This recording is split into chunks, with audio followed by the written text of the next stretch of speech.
pessoal! Bem-vindos ao podcast A Revolução do Mindful Eating. Um lugar de apoio para você, profissional de saúde, encontrar sua tribo de mulheres que acreditam que seu trabalho vai além de ser uma emagrecedora de gente e que deseja estar junto com mais profissionais buscando aliviar o sofrimento, em especial com a comida, o corpo e, consequentemente, com a vida. Meu nome é Paula Teixeira. Eu sou médica anti-gordofobia e professora de Mindfulness, Mindful Eating e autocompaixão. E eu tô aqui com a... Driele. Olá, pessoal. Então, eu sou nutricionista, anti-dieta, professora curiosa de Mindful Eating. E o nosso primeiro episódio, Paula, por que as dietas não funcionam? Direto ao ponto, né? Exatamente. A gente queria explicar para vocês como é que vai funcionar o nosso podcast, para a gente poder aqui... dar as boas-vindas e poder tornar isso mais leve. Afinal de contas, isso aqui é só uma conversa. E aí, antes de começar, eu tava falando pra Adri, né? Sobre o quanto, às vezes pode parecer estranho a gente começar a fazer isso e sair da nossa zona de conforto, mas é sempre assim que funciona. Mindfulness ajuda a gente a fazer isso um pouquinho, né, Adri? O que você acha? Total. E definitivamente estamos saindo da nossa zona de conforto para revolução, né? Exatamente. E a revolução tem sempre esse ponto de virada, né? Esse ponto em que a gente precisa pular o nosso enfrentamento para poder mudar definitivamente o mundo e a nossa cultura. E aí, como é que vai funcionar? A gente separou alguns pontos para a gente conversar durante cada um dos episódios. O nosso objetivo é que esses episódios não sejam tão longos para que você também possa achar gostoso assistir. E claro, né? Podcast. A gente espera que saiam alguns cortes interessantes. A gente espera, né, pessoal? Porque, assim, afinal de contas, né? Isso aqui não é nossa casa. A gente tá pagando para gravar esse episódio, enfim. E a gente espera que no futuro talvez a gente tenha também convidados. E a gente vai começar... fazendo algo que a gente gosta muito, né?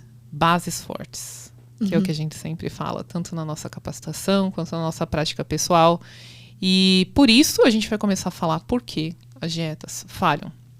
Depois da gente falar alguns pontos que a gente separou para vocês, a gente também vai fazer algumas coisas mais inusitadas. Vamos trazer alguns momentos de mitos ou verdades ao longo do nosso podcast. Hoje eu vou falar sobre os mitos e verdades e vou perguntar para a Adri, e aquilo ali talvez mude um pouquinho a nossa conversa e deixe um pouquinho o nosso podcast mais interessante. Então vamos aos pontos que a gente separou para conversar hoje nesse episódio, porque as dietas falham. Então, o ponto número 1, a gente vai combinar, né, pessoal? Estejam preparadas. O nosso podcast talvez seja um pouquinho polêmico, mas, afinal de contas, o nosso objetivo é causar uma revolução. Por isso, eu vou começar com um ponto especial, falando para vocês assim. Não é a sua paciente que falha na dieta. Até hoje, foram as dietas que falharam com a sua paciente. Dri, conta aí pra gente o que você acha importante pontuar sobre este ponto. Vamos usar redundância aqui no nosso podcast. Eu acho muito interessante essa ideia que vai acontecendo, né? Sobre as pessoas que estão falhando na dieta. Muitas vezes nos consultórios, e aí as profissionais que estão ouvindo a gente vão perceber isso, as pessoas chegam completamente assim... não estão vendo para isso, de que a dieta tá falhando por décadas e décadas, né? E acho que tem uma culpa, né, Paulite? Se a gente pode pensar no que as dietas vão trazendo, é essa culpa muito grande, a culpa, a força crítica, né, a autocrítica mesmo. E aí as pessoas vão trazendo essa ideia mesmo de que eu tô falhando nas dietas. Não conseguem fazer essa parte meio de olhar para todo mundo e ver, tá todo mundo falhando na dieta? Peraí, começar a questionar ou fazer as reais perguntas. Como é que você nota isso? É bem curioso, né? A gente... Eu já nem lembro mais onde foi que eu li esse exemplo, né? Mas algo falando sobre o quanto o mercado, né, da dieta, a indústria da dieta, era muito potente justamente por esse ponto, né? Quando você compra um celular e ele depois de uma semana para de funcionar, você vai lá, aí a empresa fala para você, não, a gente não vai trocar, a gente vai mandar arrumar. E aí, depois de uma semana, se o celular quebrar de novo... Ninguém vai chegar para você e falar assim, sabe qual é o problema, Adriele? Você não sabe manipular o seu celular. Na verdade, todo mundo vai saber que a culpa é que o celular veio com defeito. Mas eu acho que a principal questão sobre as dietas é que, apesar delas falharem miseravelmente uma vez atrás da outra, elas nunca são questionadas, mas sim tudo ao entorno da dieta é questionado. Então, se você está realmente fazendo, se você está em déficit calórico, se você está fazendo o exercício certo, se você está tomando a medicação certa, se aquela é a combinação correta de alimentos que vão levar ao emagrecimento. Mas é curioso pensar que o sistema em si, né, a premissa do que é uma dieta, nunca é questionada. Né? E essa premissa, pessoal, que a gente queria trazer para vocês é essa premissa: emagrecer é fácil, basta comer menos e gastar mais. Essa é a premissa que nunca é questionada. Mas é tão simples pensar que se você tirou um carro da concessionária e ele quebra e quebra e quebra de novo, ninguém vai falar que é porque você não sabe dirigir. Né? O carro vai ser questionado, né? Então, eu vim devolver esse carro porque este carro não funciona. Mas ninguém volta nos profissionais e fala, olha, eu vim devolver esse sistema, essa premissa, né? Que a gente fortemente trabalhou todo esse tempo em cima dela e falar, olha, esta premissa não funciona. Eu acho que nos últimos anos a gente tem olhado para essa premissa depois de evidências muito potentes terem questionado essa premissa, né? E aí, como esse é um podcast que a gente também quer falar para o público geral e para os profissionais, seria interessante a gente falar de algumas evidências, né? Que mostram isso de maneira tão forte que é aquilo, né? Contra fatos não existem argumentos. E aí, Dre, o que vem aí na sua cabeça de evidência? Tem umas que a gente sempre fala, né? Que é o Global Burden of Disease de 2013, né, Paulitia? Que mostra que nos últimos 33 anos, eu gosto de pensar que 33 anos, pessoal, 3 décadas, mais de 3 décadas. Zero é o número de país que conseguiu reduzir as tendências de sobrepeso e obesidade. Né? Então, acho que esse é um ponto muito importante, a gente começar a olhar para... E não é um estudo feito no Brasil, é um estudo mundial, né? Então, a gente está falando de mundo, a gente está falando de mais de 3 décadas. Então, esse é um assunto muito relevante. A gente sempre brinca, né? Todo mundo que está nas nossas aulas iniciais e conversa com a gente vai ouvir falar do Global Burden of Disease, porque ele é muito impactante. E talvez a gente tenha que falar ele muitas e muitas outras vezes, né? Até que as pessoas comecem a entender mesmo por que as dietas não funcionam, né? E faz quanto tempo que elas não funcionam também, né? Eu acho que é interessante falar e citar, né, que o Global Burden of Disease é um estudo que tem a participação de praticamente todos os países. E também, pessoal, ele foi publicado na Lancet, né, que é, a gente sabe, uma das principais revistas em fator de impacto no nosso tempo, né? E talvez a gente possa citar também, né? Eu não sei se vocês já ouviram falar de um reality show que se chama Biggest Loser. Se vocês derem um Google aí, vocês vão saber o que é o Biggest Loser. O Biggest Loser, ele é um reality show em que quem emagrece mais ganha o episódio, né? O episódio não, o programa. E aí, esse reality show, ele foi acompanhado, né?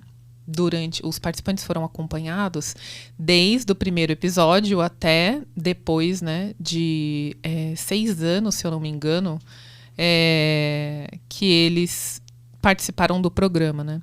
E esse é um estudo muito interessante, foi um buzz enorme assim quando ele saiu, e justamente porque esse estudo mostrou que os participantes que emagreceram, as pessoas emagreceram muito, mais ou menos 50 quilos, né? Na média, os participantes. E aí o estudo mostrou que depois de 6 anos do primeiro, né, desse episódio deles terem emagrecido, todos os participantes recuperaram peso, mas o que mais chamou a atenção foi que, apesar do reganho de peso, não existiu recuperação metabólica, né? Se a gente olha também nas tabelas dos estudos, a maioria das pessoas, antes da intervenção, né, do reality show, elas tinham a glicemia normal ou algumas pessoas estavam na pré-diabetes.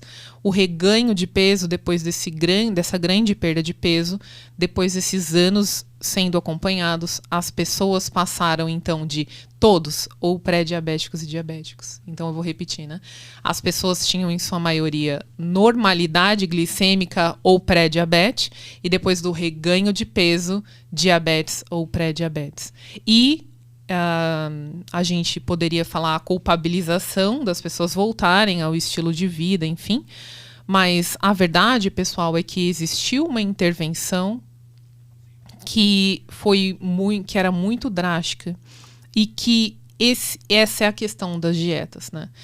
E aí... Paulite, eu fico super curiosa com isso, é porque a gente está começando a falar mais sobre o porquê as dietas falham. E aí um outro ponto que a gente ainda não está tocando, que ele é super importante, é o que acontece quando elas falham. Que é isso que você está trazendo. Acontece a ciclagem do peso, acontece uma perda metabólica, né? Acontece o impacto metabólico. A gente tem percebido, né, como a ciclagem do peso ela é prejudicial para a saúde. Então, a gente poder cada vez mais... O que acontece quando elas falham também? Então, nos últimos 33 anos, nenhum país conseguiu reduzir as tendências de sobrepeso e obesidade. E, além disso, o que aconteceu as pessoas tentarem reduzir isso? É que a gente está colhendo esses frutos também, né? Isso é extremamente... Acho que esse seu ponto é extremamente importante. Porque a gente vai falar mais no próximo episódio, né, pessoal, sobre o que é a abordagem neutra do peso e a abordagem anti-dieta. Mas essa colocação da Adri é muito importante. Por quê? A gente aqui está conversando nesse episódio por que as dietas falham. Mas talvez a gente precise também ir para esse lugar de falar o que acontece quando as pessoas reganham peso. Porque, olha, se a gente sabe que uma intervenção em saúde tem de 95% a 99% de chance de falhar e que esta falha terapêutica vai aumentar extremamente o risco cardiovascular e de outros desfechos piores do que o próprio desfecho inicial, a gente precisa compreender realmente o que estamos fazendo como profissional de saúde.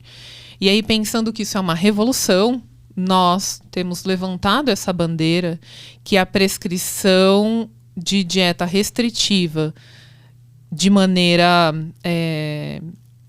desmedida, a gente pode estar entrando num campo, inclusive, da ética, certo? Porque qual é o outro tratamento de saúde que a gente sabe que tem essa taxa de falha e que quando as pessoas reganham o peso, né? Quando existe esse reganho de peso, que é a ciclagem do peso, elas vão ter mais risco, né, do que antes, porque aqui a gente poderia até entrar naquele assunto, né, que todo mundo fala, né?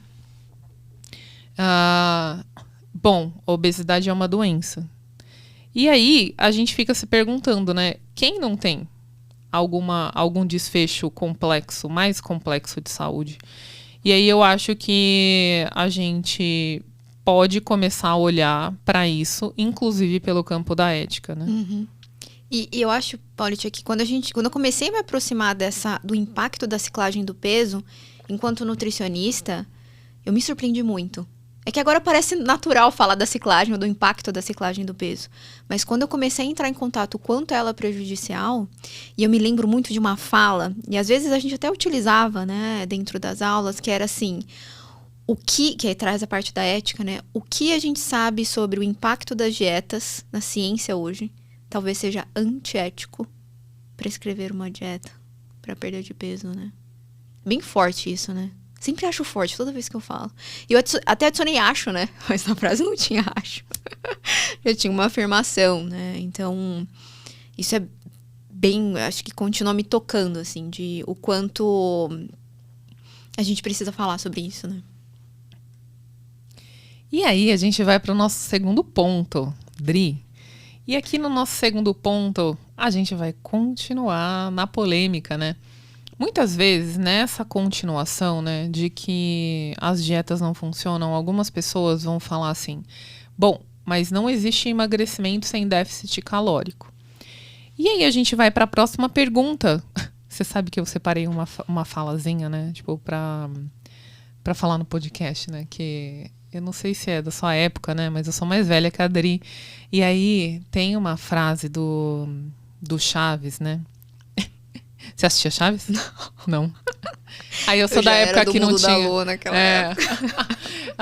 Eu sou da época, pessoal, que a gente não tinha. Não era todo mundo que tinha TV a cabo, assim. Eu não tinha TV a cabo até, tipo, ser adolescente tardia já, assim, sabe? E aí, na hora do almoço, o que a gente tinha pra assistir era Chaves, né?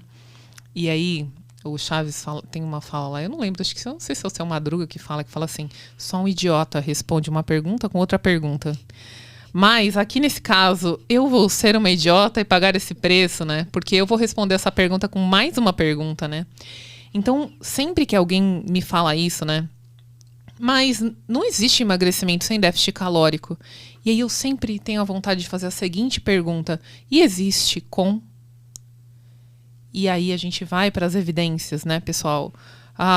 E aí, como a gente gosta, né, de citar, e aliás é algo que as nossas alunas gostam muito, né, essa nossa parte da gente trazer a conversa junto também com esse embasamento, né? Uhum. É um estudo feito pelo King's College of London, né, que mostra, esse é um estudo importante, porque ele é um estudo que teve um número bem grande, né? Ele acompanhou, então, mais de 10 mil prontuários de pacientes tentando emagrecer nos últimos 10 anos. E aí esse estudo mostrou que a chance é uma em 224.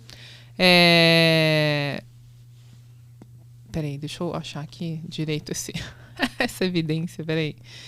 Ó, pessoal, vamos lá, para não falar besteira no podcast, hein? Peraí.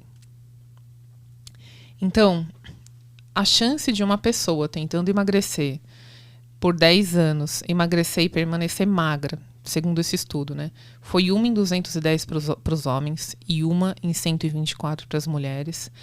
Isso quando a gente estava falando de pessoas com IMC para baixo de 40. Se a gente estivesse falando do IMC acima de 40, é 1 para 1.290 para os homens e 1 chance para 677 para as mulheres. Esse estudo chegou a uma conclusão, e eu vou ler para vocês a frase final, tá, da conclusão do estudo, que é: programas focados em dieta e exercício não são efetivos para combater a obesidade a nível populacional. Então, claro, a gente não quer encher vocês de evidência, né? Mas essa é uma pergunta que eu vou responder para vocês com outra pergunta. Não existe emagrecimento sem déficit calórico. E existe com déficit calórico? E aí, a resposta é: talvez na primeira dieta, talvez na segunda dieta, mas com certeza não a longo prazo. E aí a gente precisa saber que as intervenções que a gente tem proposto talvez estejam fazendo mais mal, né? Porque quando a gente vai falar da ciclagem do peso, e até era algo que a gente estava comentando outro dia, né? Quer comentar, Dri, sobre isso? O que eu pensei sobre isso, Paulitia, é que quando a gente está dentro de uma consulta, parece que é isso que surge. Eu acho que não teve uma consulta até hoje que eu fizesse essa pergunta: qual que é a fórmula para perder peso? O pessoal tá com ela na ponta da língua. E aí tem vários nomes, né? Gastar mais do que come, né? Fechar a boca e malhar. Então ela tá assim. Acho que uma das intenções do nosso podcast é que esse tipo de ciência ele possa chegar num nível maior. Por que isso aqui não tá na nossa prática clínica ou não tá na prática clínica de todo mundo? Então a gente poder perceber que a gente precisa de alguma forma que essa falsa percepção de que o déficit calórico vai salvar, né, as coisas, ela possa cair por terra. Então, e isso precisa estar ali naquela consulta com o nosso paciente ou cliente. Precisa estar dentro do sistema de saúde, precisa estar, né, no SUS. Isso aqui precisa chegar para as pessoas, porque são dados, como você trouxe, bases fortes de ciência. Ponto 3, segue aí, Dri. E um outro ponto importante desse episódio de por que as dietas falham é até quando, Paulitia, a gente vai ficar fazendo o que não funciona. Eu lembro a primeira vez que você me contou a história do rei, né? Quer contar pra gente, Paulitia? Eu gosto como você conta essa história. Eu sou uma pessoa que gosta de fábulas e contos infantis, né? E aí, eu me lembro até hoje, assim, de estar assistindo esse episódio na TV Cultura. Passava umas... De novo, né, pessoal? A Adri é mais nova que eu. Passava, tipo assim, era meio que tipo como se fosse um filminho, sabe? Tipo, com atores e tudo. E tinha isso na TV Cultura, né? E aí, como que é a fábula do rei, né? Tinha um rei que ele era extremamente vaidoso, muito vaidoso. E aí, ele mandava, né? Todo mundo sabia disso e ele amava fazer roupas assim maravilhosas e tecidos maravilhosos. E aí, todas as vezes, né, que aparecia um novo estilista falando que era maravilhoso, ele mandava buscar o estilista, até que ele ficou sabendo. E aí ele tava meio enfadado, sabe? Tipo, já testei todas as roupas, já não, a moda já não pega mais. E ele ficou sabendo que tinha um estilista que estava arrasando, assim, né? Arrasane da balada e tal. E aí mandou buscar o estilista e tal. E aí esse estilista, né, chegou lá com essa história de que ele tinha tecidos extremamente especiais e tecidos maravilhosos, tecidos que iam mudar a vida do rei e mudar a vida do reino, mas apenas os inteligentes podiam ver o tecido da roupa que ele fazia. E aí ele fez a roupa do rei, né? E aí todos os súditos, esse era um rei que ele não gostava muito de ser contrariado, né? Como todo rei, Como geralmente, todos, né? Estava pensando. E ele não gostava muito de ser contrariado. E ele era cercado por vassalos e empregados e pessoas da corte que gostavam de agradar ele, né? Então, ele falava, e aí, o que vocês estão achando? E aí todo mundo, nossa, o senhor tá maravilhoso. É a coisa mais linda que eu já vi na minha vida. Isso tá espetacular. Tá muito diferente, né? Afinal de contas, só as pessoas inteligentes viam esse tecido. E aí o rei, né, se vestiu com a sua nova roupa, né, que apenas os inteligentes pudessem ver. E ele foi fazer um desfile pela cidade. Não sei se vocês já viram aquelas cenas, né, do rei, né, passando ali, né, no meio, né, daquela população, né. E aí todo mundo aplaudindo e falando, nossa, isso é maravilhoso, né? Até que uma criança que estava no ombro do pai, né, gritou, o rei está nu! E aí aquilo, né, foi um silêncio depois disso, né? E aí o rei, né, se viu nu, ficou com muita vergonha. Todas as outras pessoas, né, ficaram com vergonha, mas aí o cara já tinha pegado o dinheiro, já tinha ido embora. E essa é a história do rei está nu. E aí agora a Adri vai contar o que isso tem a ver com o porquê as dietas falham.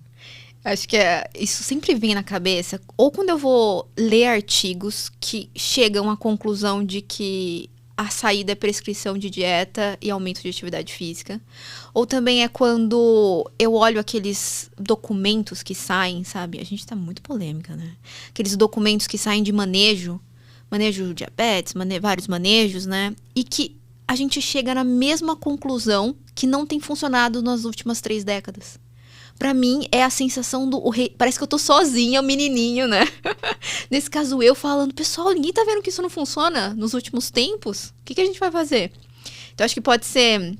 A gente tá pensando nesse podcast ser esse apoio para profissionais da área da saúde, para que vocês também possam se perceber nesse momento, né, Paulite? Peraí, será que só eu que tô vendo isso? Então, isso vai... A gente tem usado bastante a palavra... mentalidade da dieta, ditadura da dieta, né? Cultura a gente não tem gostado tanto agora mais, porque cultura parece algo interessante, né? Mas o quanto... Quando a gente começa a ver todos esses impactos das dietas e todos os malefícios da ditadura da dieta, a gente vai se sentir como esse menininho em muitos momentos, né? Então, acho que é bem importante mencionar isso, porque para trabalhar na contramão, vamos dizer assim, das dietas, a gente vai precisar, nem sei se normalizar, mas talvez normalizar esse lugar do... Eu sou o menininho que tá gritando. Talvez algo que todo mundo tá vendo também. Ou que não tem coragem de dizer também, colocar em palavras, né? E aí eu queria que, nesse nosso ponto 4, Dri, que você contasse pra gente, né, na sua opinião, o que é fazer dieta, né? Porque eu tenho notado que essa ditadura da dieta, ela vai além do que o ato prescritivo do profissional nutricionista, né? Que não é sobre isso a luta ou a revolução, né?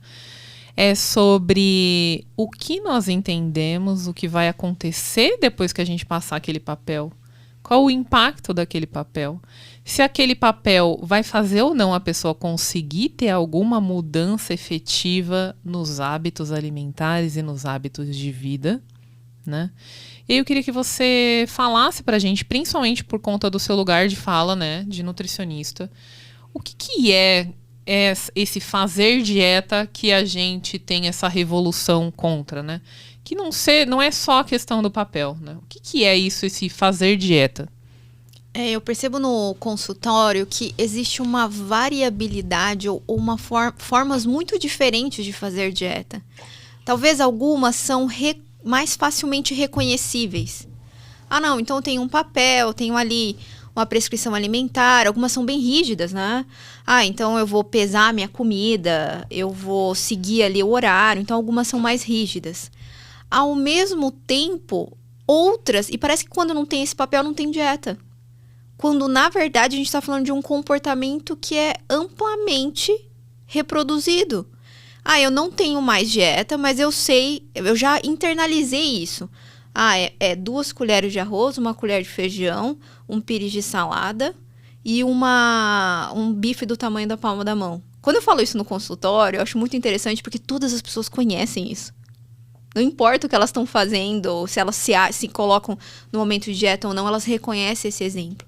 Então, o que a gente queria trazer aqui, essa conversa para vocês, é que existe uma infinidade de formas de fazer dieta.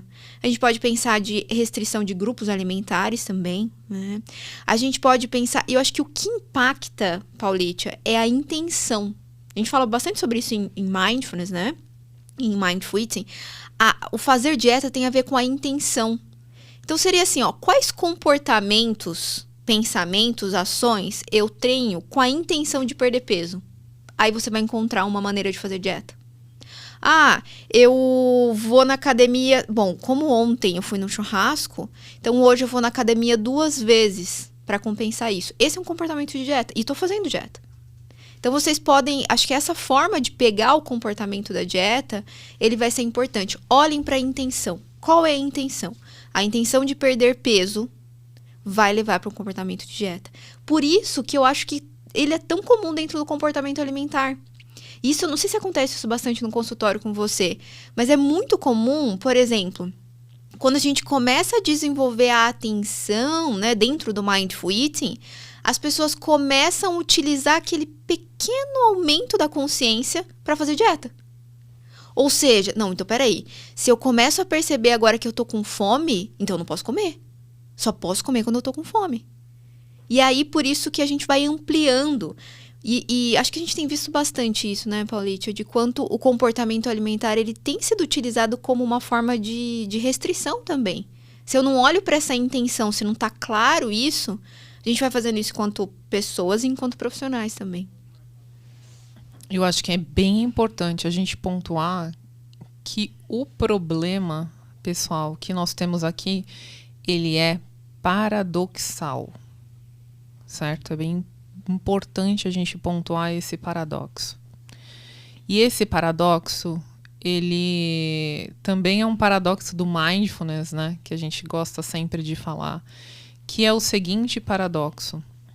Paradoxalmente, quando nós colocamos a perda de peso no centro do cuidado, você vai ter mais desafio para conseguir manter o cuidado. E a gente vai falar isso mais no próximo episódio. E por isso que o foco no peso está no centro do porquê as dietas não funcionam, né? O fato da gente estar tentando mudar hábitos de saúde, centrando no peso e não centrando na mudança, no que está no nosso controle, no nosso comando, está no centro. do porquê as dietas falham. Então, aqui a gente entra no ápice do nosso episódio, né? Esse é o motivo central do porquê as dietas falham.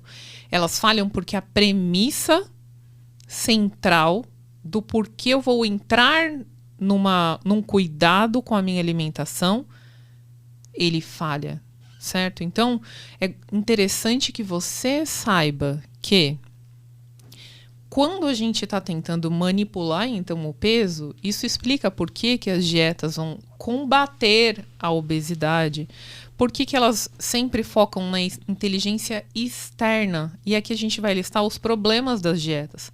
As dietas, elas focam na inteligência externa. Elas vão falar sobre caloria, tempo de exercício, classificação dos alimentos. Elas geralmente vão acompanhar orientações verticais, que são de baixa adesão e engajamento. A gente vai falar para o nosso paciente: faça isso, não faça aquilo. Coma estes alimentos da lista, não coma estes alimentos da lista. Única coisa que a gente oferece para o paciente como instrumento de mudança é o medo, a vergonha, o terrorismo e a culpa. Então, a gente oferece para o paciente o autocontrole. Então, aqui está o seu papel, você vai para sua casa e agora a sua obrigação é conseguir seguir isso. Mas nós não oferecemos o recurso suficiente para que ele saiba o que fazer. E aí a gente classifica os alimentos permitidos e não permitidos. E aí é onde começa tudo dar errado, né? Então, assim, as dietas causam diminuição do metabolismo basal, aumento dos hormônios de fome, diminuição dos hormônios de saciedade. Quando o nosso set point do peso, que fica no cérebro, identifica essa perda, ele vai mandar sinais para todo o nosso corpo para tentar parar essa perda de peso, inclusive deixando as pessoas mais cansadas para que elas fiquem mais paradas. Ele também vai tornar os alimentos hipercalóricos ainda mais atrativos, porque o nosso cérebro é genial, né? Sim. E ele foi construído para sobrevivência. Eu gosto de falar nessa hora, né, que o nosso cérebro ele não entende que a gente quer ser a Gisele Bündchen, né? Ou que a gente tem um número na nossa cabeça que a gente acha que vai existir a felicidade depois que a gente transpassar aquele número. Ele realmente não sabe disso. Então, ele vai fazer de tudo para lutar contra essa perda de peso que está acontecendo. Fora isso, a gente vai ter as alterações cognitivas comportamentais, né? Então, quando nós temos uma lista de alimentos proibidos, nós vamos criar um viés cognitivo de hipervigilância desses alimentos. Então, depois de um paciente passar por uma dieta e que ele reganhou peso e que ele conta pra gente que está com compulsão alimentar ou que ele está com um hiperfoco para os alimentos hipercalóricos, existem vários mecanismos que estão mediando isso, né? E aí, imagina no que isso vai dar, né? Diminuição de metabolismo, perda de massa muscular, hiperfoco para os alimentos que teoricamente foram colocados como proibido, aumento da recompensa dos alimentos lá no nosso centro de recompensa dos alimentos hipercalóricos. E Paulicha, quando você fala isso, fica claro que falhar nas dietas é um processo natural e fisiológico. Então, isso precisa ser entendido para gente, profissional da área da saúde, e precisa chegar para as pessoas. Falhar na dieta é natural, né? E eu estava aqui, né, numa viagem nesse final de semana e estava pensando um pouco sobre isso também. O quanto falhar nas dietas é natural e, ao mesmo tempo, fazer dietas é como se a gente fosse associando uma coisa contraintuitiva. Então, a gente começar a perceber mesmo que as pessoas elas conseguem se manter. Tem toda essa ciência que você trouxe. Eu gosto de pensar muito que cada vez que a gente faz dieta, a gente aperta aquele botão vermelho que só aperta em caso de emergência. E aí as pessoas estão passando a vida inteira apertando esse botão só em caso de emergência. E isso é contraintuitivo, viver a vida desse jeito, né? Então a gente pode até ter pontos bem, né, científicos, a gente está falando de metabolismo, mas a gente também está falando de vida. Não sei se quando a gente pergunta dentro do consultório, quanto tempo do seu dia você fica pensando sobre dieta? As dietas falham e a pessoa fica 90%, 100% do tempo. Com certeza ela não fica 100% do tempo, mas olha a sensação de ficar 100% do tempo pensando em dieta, né?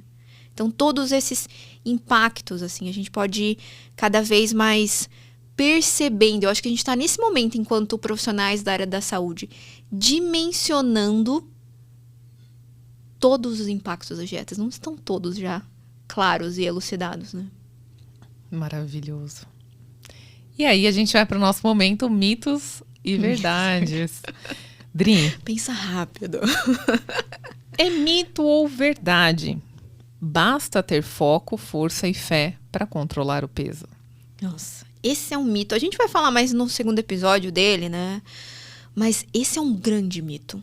A nossa regulação do peso, eu gosto de pensar, quer dizer, eu gosto de reler os estudos mostrando que nem todos os pesquisadores que trabalham com regulação de peso, e tem lá 3 mecanismos, né, principais de regulação de peso, e que nem esses 3 mecanismos, que são complexos, são capazes de explicar como funciona o nosso peso. Quem determina o nosso peso? Pensando nisso, essa ideia de que é foco, força e fé cai por terra. Né? Então, assim, a gente não tá tanto no controle do peso quanto esse mito nos ensinou. A gente vai falar mais sobre isso, né? Pessoal, e assim a gente vai chegando ao final do nosso primeiro episódio do nosso podcast Revolução do Mindful Eating.